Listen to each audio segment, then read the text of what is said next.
This is my studio space for 2026.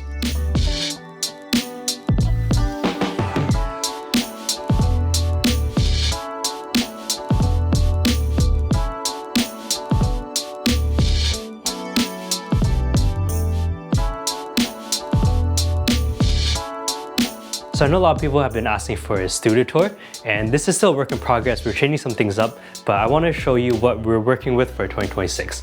So we have three main parts of the studio. We have the main camera angles, which is going to be right here in the front. We have my desk setup, which I'll show you afterwards.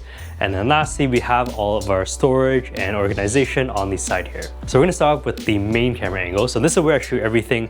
My chair is here, we sit right here in front, and we have this camera right here. This is the Sony FX3, and we're shooting on a Sony 24mm f1.4 as the main camera angle. Now I have it hooked up to this monitor right here. So this is the FieldWorld FVM215, and I really like this monitor because I'm able to see exactly what my main camera angle is seeing, but we also have a second camera here. This is the Sony a7 IV, and right now we have a 24-70 on it. It's also hooked up to this monitor, so I can actually switch the signal and see what this camera is seeing, which is super useful. I do wish that this monitor actually had like a split screen so I could see both cameras at the same time. But for what I need, I'm mostly just looking at the main camera angle, so this is good enough for me. We have everything just hooked up to V-mount so that the camera will never die, the monitor will never die, everything will just always stay powered. And we actually just tweaked around this lighting setup today. So right now we have the Zhiyun Molus G300. This is our main ambience light. This is just blasting into the white curtain over there, just to give the room some ambience. We have the Zhiyun B500, which is a 500 watt light, and this is just connected to a really big softbox, and this is my key light. On this side here, we have the Amaran 200X connected to this lantern, so this is just filling in some of the lighting on the background area.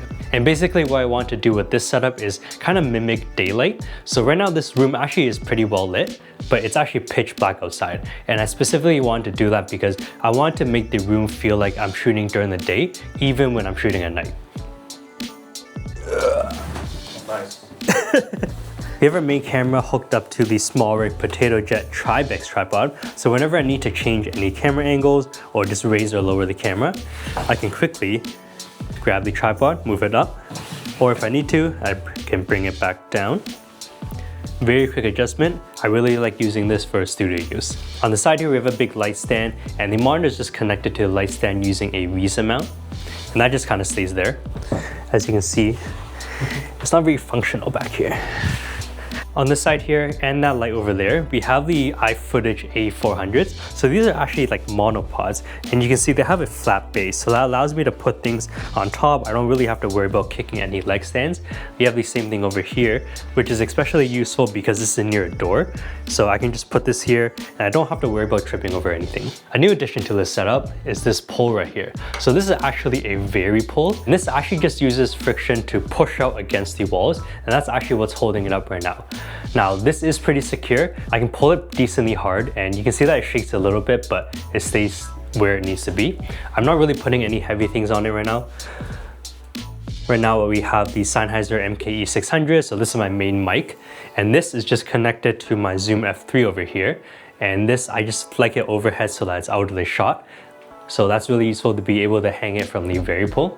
We also have some magic arms here. Sometimes I'll want like a top-down shot if I want to shoot products straight down here from the desk, or just get a side angle. So we can mount a camera up here as well. We could also hang some lights, but I prefer the lights down here so that I can actually control them if I need to. Moving on to the desk setup, we have two monitors, and we have them in a vertical orientation. So this is a ViewSonic 32-inch monitor. Nothing really special about this one. I got this years ago. It's just a big screen for me to be able to go through my timeline when I'm editing. On the top here is an Asus ProArt monitor. So this is a 27-inch ProArt monitor. This is color calibrated, so whenever I'm doing any color grading, I'll split screen it. So this 32-inch monitor is big enough for all of what I need to do on the timeline, and then we just have a clean feed at the top on the color calibrated monitor. So I mostly just use this setup whenever I'm editing. This is a Desky L desk that is actually a standing desk, but I do not have it mounted to power, so it does not actually go up and down right now, just because I have so many things around it. If I move this desk up, it's definitely knocking some things over. Huh? It's probably building a house fire. Yeah. So many like Yeah, it's literally gonna hit the monitors or something. Yeah. Most of the time, I'm just editing off Edifier Studio monitors, and then we have some random chunk in the corner. Thing is, Yeah. screw fans. We got little gibbets for some Crocs that I got for Christmas. What's your favorite Pokemon? Let me know down in the comments below. Don't say Pikachu. On this side here, we have organization, which as you can see, is a whole corner full of bags. How many bags do you have? 1, 2, 3, 4, 5, 6, 7, 8. We have 9 bags here. One really big Nanik that I basically don't use unless I really need it for big projects. That's why it's in the corner. We have 3 more Naniks here. 2 935s, super popular, super useful. We have this shelf full of vintage cameras like this Nikon.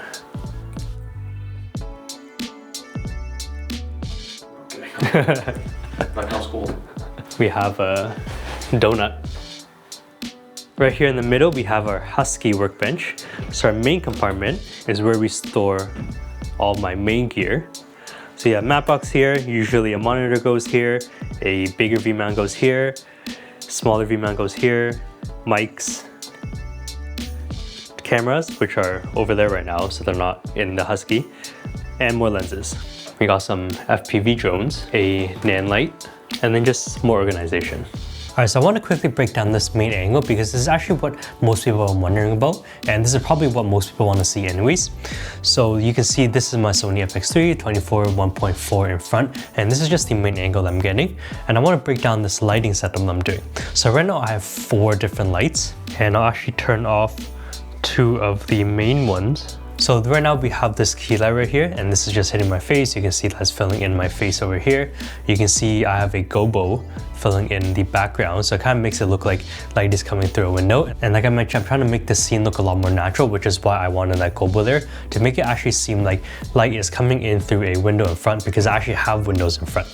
And I actually do like that look. I just wanted to set up my own lighting so that even when I'm shooting at night, it still gives that look as if I was shooting during the day. Like I mentioned, I have this light here, and if I turn that on, you can see it's just bouncing straight into this curtain, which is just right behind the camera. And you can see that fills in this part of my face a little bit more so that it doesn't really give that much harsh shadows. And because I want to mimic that light in front, this light here bouncing off the curtain is going to mimic that light bouncing back towards me like a window. And you can actually see that this scene right here actually looks pretty cool.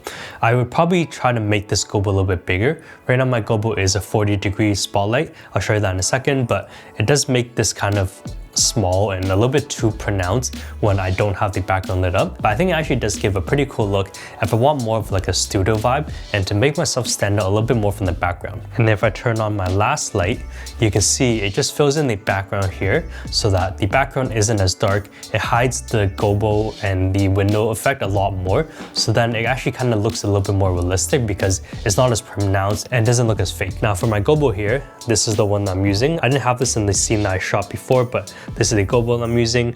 It's a GVM 500 watt light attached to a spotlight, and that is just bouncing to the wall behind me. One thing that's actually really critical to this setup is this field world monitor. So like I mentioned, I want to be able to see myself when I'm filming. And this monitor basically has all the features that you're going to need. So if you go into menu, you can see that we can control all the things like all your scopes. You can change like your grid markers, your aspect ratio, anamorphic, control the image. You can even put on like custom LUTs and stuff, which I have, and just do everything here that you need to do. I also mentioned that we have the different modes, so you can have 2 inputs, and if I have a second camera connected here, I can switch between those 2 scenes. The thing also powers with a V-mount, so I can go fully portable if I want to. Right now it is hardwired in just because I am using it at home, but sometimes I will bring this onto set, and then when I power with a V-mount, then everything is just portable. It just makes it super easy. It's also a pretty nice size, as you can see. If I'm trying to look at like this screen here, I can't really see myself. So just having a very big screen right here is super nice. Sometimes if I want to do top downs or whatever, I can hook that up as well. And if I need to do vertical, I can just turn the monitor sideways and then be able to see myself vertically as well. Above me here we have my mic. So right now I don't have it connected to any cables, but usually it's running into my Zoom F3. And this is just sticking right above me, pointing straight down to where I am. So right now the mic is just right here. It's literally just like right here. I'm touching it right now. So it's just out of frame and it just allows me to get the best audio. Honestly, there's not much else about this lighting setup. Obviously it is a little bit different than what I had before, and I just want this one to feel a lot more natural. I can still do that studio look if I want, so I can always just turn off the front lights, make this key light a little bit brighter, fill in more of my side of the face but have harsher shadows here to give myself a bit more contrast. I obviously still do have this nan light right here as a practical. There's also another nan light back there. I can also turn on this donut light if I want to. So there are a lot of things I can do with this studio setup and this lighting. It just kind of depends on what vibe I'm looking for, and I think right now I'm kind of liking this more natural look. How do you like the studio setup? Trash. No, I'm kidding. It's pretty good. Partially because I help with half of it. Favorite part? This like thingamabobby. Yes, Variable is probably my favorite new addition so far. We'll see how many things we can hang from it. Totally not biased because I also bought the second half of this. Yes. All right, let me know what your favorite part is about the studio. See you.